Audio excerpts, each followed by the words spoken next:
तो देखो हाइगेन से अपने पास 3 क्वेश्चन बनते हैं। पहला क्वेश्चन पिछली वीडियो में मैंने आपको बता दिया कि तरंगाग्र किसे कहते हैं और ये कितने प्रकार के होते हैं। क्वेश्चन नंबर 2 कि हाइगेन के तरंगाग्र सिद्धांत से परावर्तन की व्याख्या, और ये इंपॉर्टेंट क्वेश्चन है भी, ठीक है। तो देखो परावर्तन समझा देता हूं थोड़ा सा, क्योंकि रे ऑप्टिक्स मैंने अभी पढ़ा ही नहीं है आपको।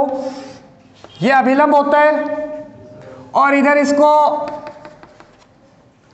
बाल बाल लगा देते हैं, इसके मतलब पॉलिश कर देते हैं। ये आई, ये गई, इसे आपतित किरण बोलते हैं, इसे आपतित किरण बोलते हैं। तो आता होगा, इसे परावर्तित किरण बोलते हैं, इसे आपतन कोण बोलते हैं, इसे परावर्तन कोण बोलते हैं।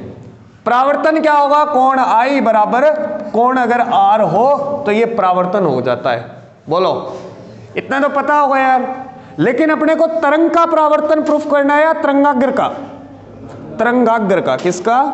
तरंगाग्र का। तो आइए शुरू करते हैं, ध्यान से समझना। अब क्या है, पहले तो बताओ परावर्तन कब होता है और अपवर्तन कब होता है?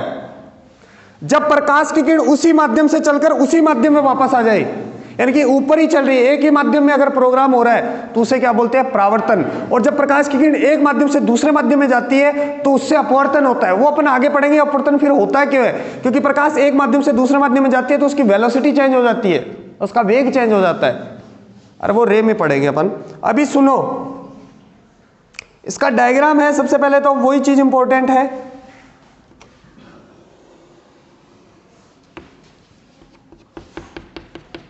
मैं ये पूरा प्रोग्राम किस में कर रहा हूं? निर्वात में। ऊपर क्या है?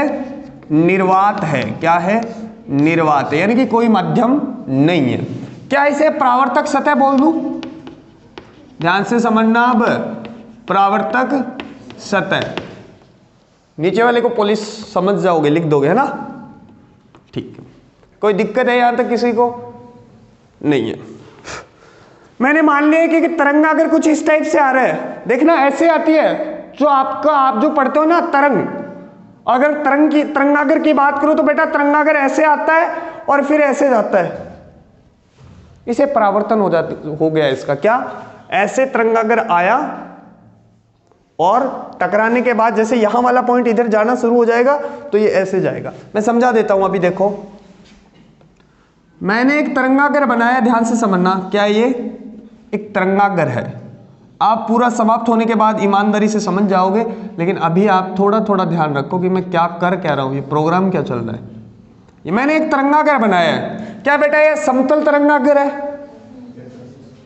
इसे बोलते हैं आपतित। क्या? आपतित तरंगाग्र। समतल तरंगाग्र लिखते हैं वैसे तो पूरा, लेकिन मैं तरंगाग्र लिख रहा हूं, कोई प्रॉब्लम नहीं है, ठीक है। इसके बाद ये जो है, क्या ये अभिलंब हो जाएगा?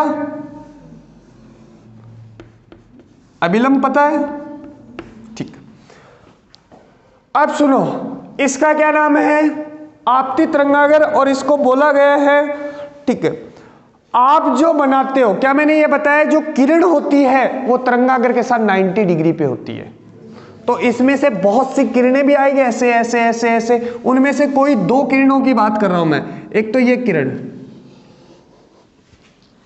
बोलो, ये है बेटा आपतित किरण, जो आप रे ऑप्टिक्स के अंदर पढ़ते हो। लेकिन मैं यहां किसके बारे में बता रहा हूं? तरंगाग्र के बारे में। एक तरंग ये होगी और क्या बेटा दूसरी तरंग, एक तरंग ये है और दूसरी तरंग कुछ इस टाइप से होगी। ये दोनों पैरेलल होनी चाहिए। बोलो, क्या ये एंगल 90 डिग्री होगा? क्या ये पूरा एंगल भी 90 डिग्री होना चाहिए? क्योंकि तरंग जो है वो तरंगाग्र के साथ कितने डिग्री के कोण पे होती है? 90 डिग्री के कोण पे। ये किरण फर्स्ट और ये किरण सेकंड। कोई प्रॉब्लम नहीं है किसी को? डायग्राम ऐसे ही बनाएंगे। ये आपतित तरंगाग्र और ये 2 किरणें। क्या इसमें बहुत सी किरणें होंगी? अरे बोलो, आज तक आपने तरंगाग्र के बारे में नहीं सोचा है, आपने सिर्फ और सिर्फ किसके बारे में सोचा है? किरण के बारे में सोचा है। जबकि एक्चुअल में प्रकाश किसकी फॉर्म में आता है? तरंगाग्र की फॉर्म में आता है, ठीक है। क्या बेटा ये कोण आपतन कोण? तरंग का आपतन कोण। किसका? तरंग का या किरण का आपतन कोण। अरे बोलो, ठीक है। अब देख, क्या ये बचा हुआ जो एंगल है वो 90 माइनस आई होगा, क्योंकि ये पूरा एंगल 90 होगा। क्या ये 90 माइनस आई? ध्यान से समझना। अब क्या ये पूरा एंगल 90, फिर ये कितना बचा आपके पास? 90 माइनस आई। तो क्या बेटा ये कोण भी आई हो जाएगा?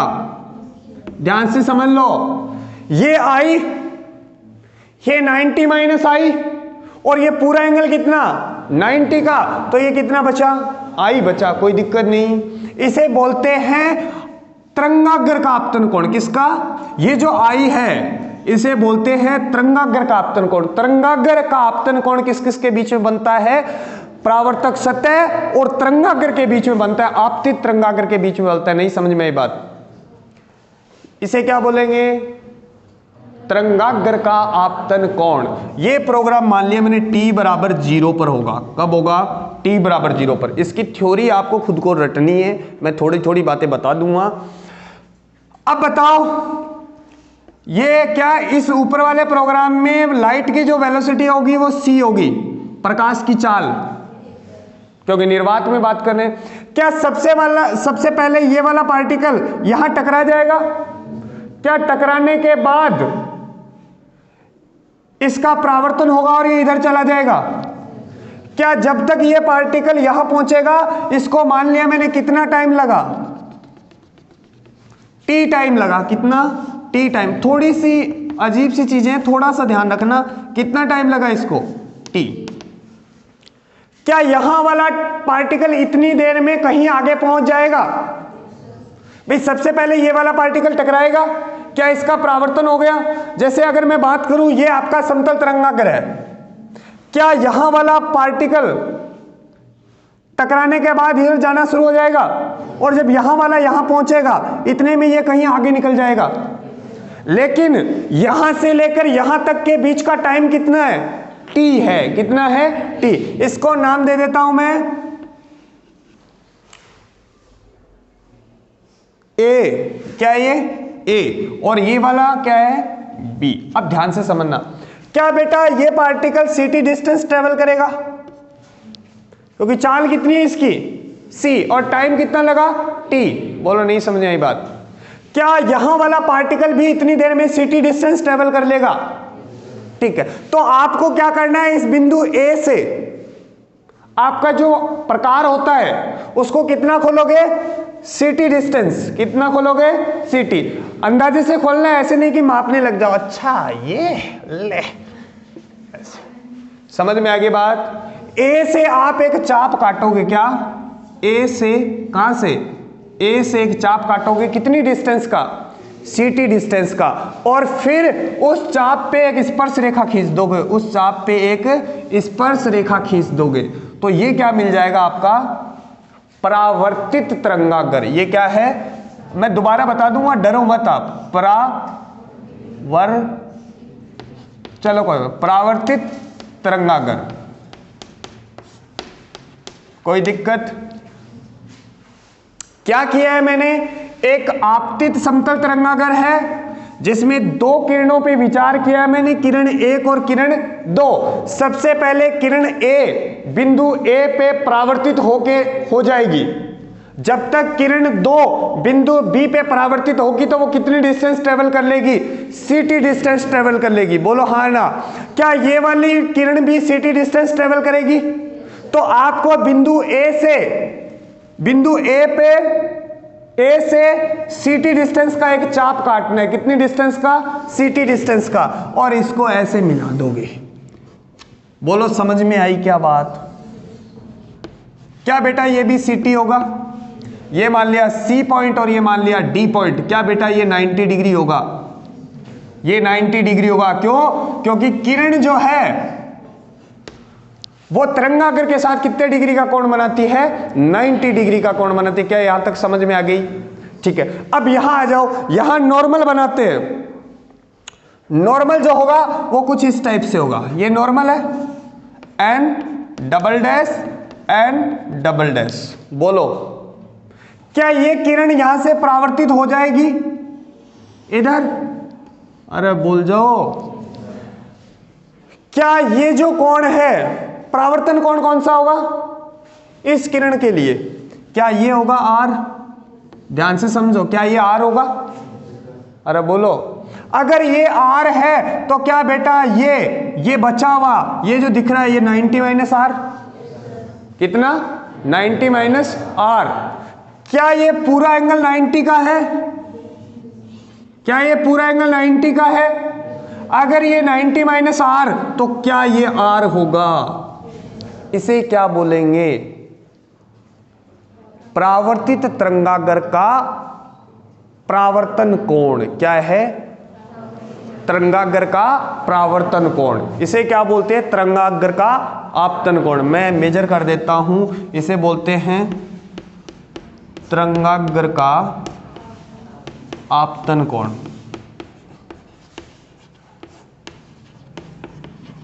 इसे क्या बोलेंगे? तरंगाग्र का परावर्तन कोण। बस अगर डायग्राम बन गया तो खत्म हो गया ये।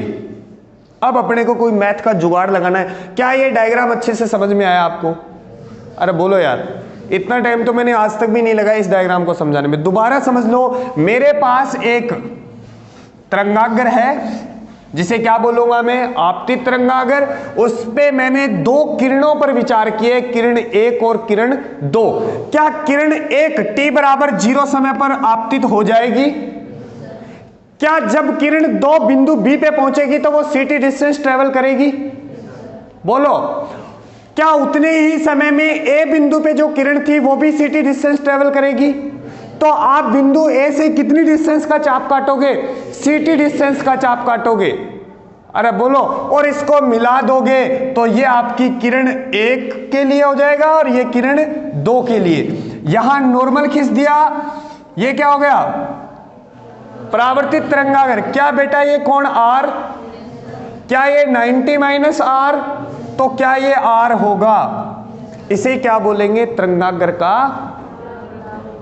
अब अपने को कोई ना कोई जुगाड़ लगा के कोण I बराबर कोण R करना है, तो क्या यहां से प्रूफ हो जाएगा परावर्तन? बोलो, अरे समझ में आ गई क्या बात? अब मैं दो त्रिभुज लिख रहा हूं, एक त्रिभुज तो A, एक त्रिभुज तो C A B। त्रिभुज दिखाई दे रहा है इधर, त्रिभुज C A B तथा कौन सा त्रिभुज? D B A, D B A, D B A। बोलो हाँ ना। क्या बेटा ये कोण 90 डिग्री का है 90 डिग्री का? क्यों है? क्योंकि तरंग जो है वो तरंगाग्र के साथ 90 डिग्री का कोण बनाती है। क्या ये कोण भी 90 डिग्री का होगा? तो क्या मैं इन दोनों त्रिभुज में ही लिख सकता हूं कोण C बराबर कोण D बराबर 90 डिग्री? बोलो, और क्या AD और CB दोनों बराबर है? क्या AD बराबर है CB और वो कितना है? CT। बोलो हाँ ना। और क्या AB भुजा जो है वो उभयनिष्ठ है? AB भुजा क्या है? उभयनिष्ठ है। क्या आपने मैथ के अंदर कोई प्रॉपर्टी पढ़ी है? क्या ये पूरा प्रोग्राम देख के दो कोण बराबर है 90-90 के, दो भुजाएं बराबर है और एक भुजा उभयनिष्ठ है, तो क्या इससे मैं बोल सकता हूं कि ये दोनों त्रिभुज सर्वांग सम है? ये दोनों त्रिभुज कैसे हैं? सर्वांग सम है। और अगर त्रिभुज सर्वांग सम है तो उभयनिष्ठ भुजा पे बनने वाले कोण क्या होते हैं? बराबर होते हैं। यहां से त्रिभुज CAB सर्वांग सम है किसके? त्रिभुज डी बी ए के सर्वांग समता के नियम से उभयनिष्ठ भुजा पे बनने वाले कोण क्या होते हैं? कोण आई बराबर कोण आर। और यहां से हाइगेन के तरंगागर सिद्धांत से परावर्तन की व्याख्या होती है। बोलो हाँ ना। अब तो नहीं भूलोगे, ज्यादा थ्योरी नहीं है। थ्योरी में लिखोगे कि आपके पास एक आपतित तरंगागर है ए बी, उसमें आपने दो किरणों पे विचार किया है, किरण 1 और किरण 2। किरण 1 t बराबर 0 पर बिंदु A पर आपतित होगी, ठीक है। और जब किरण 2 बिंदु B पर आपतित होगी तो वो कितनी डिस्टेंस ट्रेवल करेगी? ct डिस्टेंस दूरी तय करेगी। इतने ही समय में A बिंदु पे जो किरण है या किरण 1 जो है वो कितनी डिस्टेंस ट्रेवल करेगी? ct। फिर आप बिंदु A से ct डिस्टेंस का एक चाप काटोगे और उस चाप पे एक स्पर्श रेखा खींचोगे तो आपको क्या मिल जाएगा? परावर्तित तरंगागर मिल जाएगा। और ये है आपतित तरंगागर का आपतन कोण और ये है परावर्तित तरंगागर का परावर्तन कोण। फिर आपने त्रिभुज चुने ए सी ए बी डी बी ए, ये दोनों बराबर है, ये कॉमन है, ये दोनों बराबर है और ये उभयनिष्ठ भुजा है, तो त्रिभुज क्या हो गया? सर्वांग सम हो गया। और यहां से आप बोल सकते हो कोण आई बराबर कोण आर। तो यहां से सिद्ध होता है हाइगेन के तरंगागर सिद्धांत से परावर्तन। ठीक है, तो इस वीडियो को लाइक शेयर और सब्सक्राइब करने न भूले। हम फिर मिलेंगे ऐसे ही